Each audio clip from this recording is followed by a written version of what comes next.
బ్రహ్మాస్త్ర అంటే ఓకే, మన ఇండియన్ ఇది నేటివిటీ, మన ఈ పురాణాలు ఇవన్నీ అందరూ ఉంటాయి ఓకే. కానీ వేరేస్ మీకు ఈ సినిమా అవతార్ సినిమా దగ్గరికి వచ్చేసరికి దాదాపు ఎప్పుడో వచ్చిన సినిమాకి సీక్వెల్, అది అందరికంటే ముందు మీరు చూస్తున్నారు. ఒక మొత్తం అసలు ప్రపంచం మొత్తం ఆసక్తిగా ఎదురు చూస్తున్న సినిమా అది. సో అది అందరికంటే ముందు రైటరే దాన్ని తన మనోఫలకం మీద పెట్టుకొని దానికి తగ్గట్టు డైలాగ్స్ ఇవ్వాలి. సో అది చూసినప్పుడు అద్భుతంగా ఉన్నప్పుడు ఆటోమేటిక్గా ఇన్స్పైర్ అవుతారు కదా.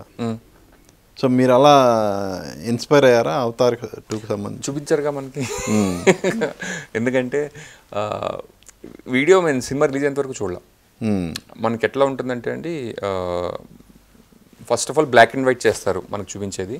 ఓకే, స్క్రీన్ మొత్తం బ్లాక్ అయిపోయి ఇప్పుడు మన ఇద్దరం మాట్లాడుకుంటున్నాం అంటే మీరు మాట్లాడే అంటే మీకు లిప్ సింక్ అయ్యేంత వరకే మీ ఫేస్ ఒకటే కనిపించేంత వరకు బ్లాక్ అండ్ వైట్ ఇమేజ్ కనిపిస్తుంది. తర్వాత నేను మాట్లాడినప్పుడు నా ఫేస్ ఒకటి కనిపించేంత వరకు బ్లాక్ అండ్ వైట్ ఇమేజ్ కనిపిస్తుంది. మనకి అందులో సినిమా యొక్క గ్రాండ్యూర్ కానీ ఆ స్కేల్ కానీ మనకి కరెక్ట్ ఐడియా. ఇప్పుడు రైటర్ ఇన్స్పైర్ అయ్యే ఇది ఉంటుందా? ఉండదు కదా. ఉండదు.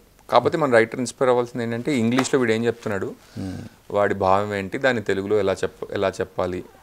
అది ట్రాన్స్లేషనే కదా, అది ఇన్స్పిరేషన్ ఉండదు కదా అది. సో మీరు కానీ అది కూడా నాకు తెలిసి ఈ లాంగ్వేజ్ని ఎలా వాడాలి అనేది కూడా ఒక రకమైన ఛాలెంజ్ అనండి. ఇప్పుడు తెలుగులో ఇలా ఒక సెంటెన్స్ ఉంటుంది, దాన్ని ట్రాన్స్లేట్ చేస్తాం, కానీ తెలుగులో ఇలా మాట్లాడుకోరు అని మనకు తెలుస్తూ ఉంటుంది. తెలుగులో ఇలా మాట్లాడుకోరు అని మరీ నవ్వొస్తుంటాయి కదా, జనరల్గా నవ్వొస్తుంటాయి. కానీ కరెక్ట్గా ఇది కరెక్ట్గా ఉందిరా. కానీ ఆ సిచ్యుయేషన్కి అదే పదాలే పడాలి, కానీ అది వినగానే చాలా మందికి నవ్వు తెప్పించేవిగా ఉంటాయి. అవును, అలాంటి సిచ్యుయేషన్ మీరు ఫేస్ చేశారా? నిజంగా అవతార్ సినిమా చూసినప్పుడు కనుక జనాల రెస్పాన్స్ కానీ మాటలు చాలా బాగున్నాయని అన్నారండి. అంటే నవ్వు రాలేదు. ప్రాబ్లం ఏంటంటే మనం రాసేది తెలుగు, అక్కడ తెలుగు వచ్చిన వాళ్ళు మనం తప్ప వేరే వాళ్ళు ఉండరు. అక్కడ వాళ్ళకేమో వాళ్ళ సెన్స్ ఉంటుంది. ఈ లైన్ రాసినప్పుడు మీరు ఈ సెన్స్ కన్వే అవ్వాలి అంటూ ఉంటారు. తెలుగులో అలా ఉండదు. మనం ఆ ఇంటర్ లాంగ్వేజ్ బ్యారియర్ క్రాస్ చేయడం కష్టం. బేసికలీ మనకేంటి ఆడియన్స్తో ప్రాబ్లం ఉండదు, ఎందుకంటే తెలుగు వాళ్ళు కాబట్టి పెద్ద ఇష్యూ ఉండదు. కానీ ఫిల్మ్ మేకర్తో నా సెన్స్ అది కాదు, ఇక్కడ కొంచెం ఇది అని 2-3 సార్లు అలా బ్యాక్ అండ్ ఫోర్త్ జరిగాయి. ఓకే, ఇప్పుడు అవతార్ కంటే ఓకే, ఎందుకంటే అంత క్రేజ్ ఉన్న సినిమా కాబట్టి మీరు చెప్పినట్టు బ్లాక్ అండ్ వైట్లోను ఆ పర్టికులర్ క్యారెక్టర్స్ వరకే మీకు చూపించి ఉండొచ్చు.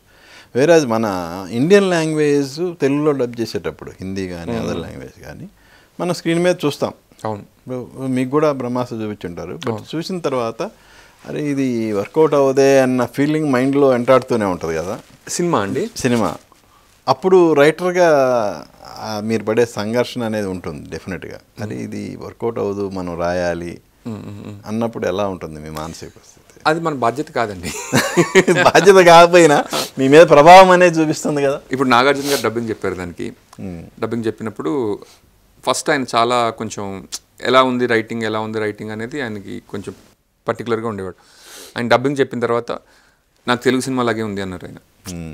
అన్నట్ట ఎవరితో మన డబ్బింగ్ చెప్పించిన వాళ్ళతో వాళ్ళు నాకు ఫోన్ చేసి ఇలా అన్నారు నాగార్జున గారు అని చెప్పారు.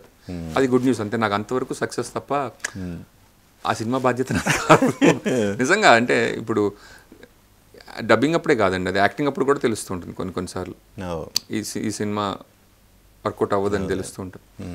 అండ్ ఎప్పుడన్నా దాన్ని వ్యక్తం చేస్తుంటారా? ఏం చేయాలి వ్యక్తం అంటే డైరెక్టర్ కానీ ప్రొడ్యూసర్ కానీ సార్ ఇది ఏమన్నా వర్కౌట్ అవ్వకపోవచ్చు అని, అంటే ఫ్రెండ్లీగా కానీ అస్సలు అంటే అవతల వాళ్ళు కొంచెం జాగ్రత్త పడితే బాగుంటుంది. 99% ఎట్లా ఉంటుందంటే సార్, ఆ టైంలో జరగాలి తప్పితే దాన్ని కాంప్లికేట్ చేసి ఉపయోగం లేని సిచ్యువేషన్స్ ఉంటాయి. 99%. ఓకే, 99% ఉంటాయి. అదేమన్నా అంటే మరీ దారుణం జరిగిపోతున్నప్పుడు కనుక గుర్తు చేయాల్సిన బాధ్యత అక్కడ తెలియదు సార్. అది మనం మాట్లాడినా మన పాయింట్ ఆఫ్ వ్యూ వేరు, వేరే వాళ్ళ పాయింట్ ఆఫ్ వ్యూ వేరు. 99% తెలియదు. అంటే జనరల్గా ఎలా ఉంటుంది అంటే మనకు తెలుసు, అవతల వాడేమో సినిమా అంటే కాకిపిల్ల కాకి ముద్ద అన్నట్టు మనం తీసిన సినిమా అద్భుతం, సూపర్ హిట్, బ్రహ్మాండం భద్రైద్ది అనే దీంట్లోనే ఉంటారు కదా ఎక్కువ 99%. అట్లా ఉండకపోవచ్చు కొన్నిసార్లు. అంటే ఒక స్టేజ్లో అర్థమవుతూ ఉంటుంది. మనకు తెలిసింది ఇంకొంతమందికి తెలిసిందని తెలుస్తుంది. కానీ ఆ టైంలో మీరు ఇంకా సపోర్ట్ చేయాలి. ఎందుకంటే ఒకటి కమిట్ అయిన తర్వాత వాళ్ళకి కాన్ఫిడెన్స్ పోయిందనుకోండి, ఏదో ఒకటి ఫస్ట్ ఫినిష్ చేసి దీన్ని you have to best output ఇవ్వాలనేది ఇది ఉండాలి తప్ప అప్పటికంతా ఇంకా డబ్బులంతా పెట్టేసిన తర్వాత ఇంకా మనకు అదేం చేయలేమండి ఇంకా అంతే.